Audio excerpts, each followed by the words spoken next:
Salam alaikum. Comme ça là. Comme Euh, ça là. c'était juste, c'est pas spécialement une question, mais peut-être une petite remarque. Il y a maintenant, ça fera 10 ans le 1er février. Je suis arrivée à la mosquée du cinquantenaire.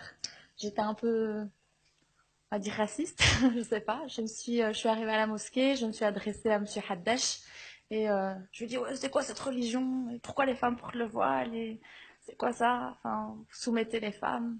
Et à l'époque, je me souviens, vous m'avez souri, vous m'avez dit qu'est-ce qui vous a envoyé? Donc, vous venez d'où? Donc, euh, donc voilà, et vous m'avez proposé de suivre des cours et c'était très chouette. J'ai refusé de me convertir pendant 2 ans, donc j'ai suivi tous les modules. J'étais la seule qui n'était pas convertie dans le truc. Et, Allah. et je pense parfois j'ai pu être injuste ou agressive ou voilà, je connaissais pas, je venais du fin fond de la Wallonie, donc je connaissais rien du tout.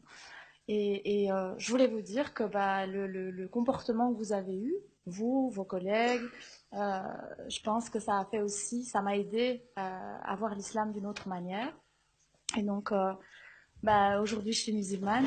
Hein, on est presque Alhamdulillah. pratiquement collègues, puisque je Alhamdulillah. travaille aussi un peu dans le milieu des conférences.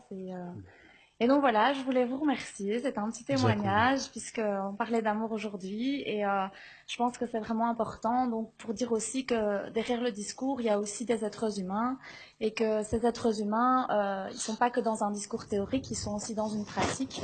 Et en pratique, je peux témoigner que j'ai été victime de cet amour fillah, en tout cas de cette volonté de bienveillance vis-à-vis de moi. Et c'est ce qui m'a aussi permis d'aimer l'islam. Et donc voilà, je voulais vous remercier et aussi Barakallahu vous fik. poser Jazakallah. peut-être une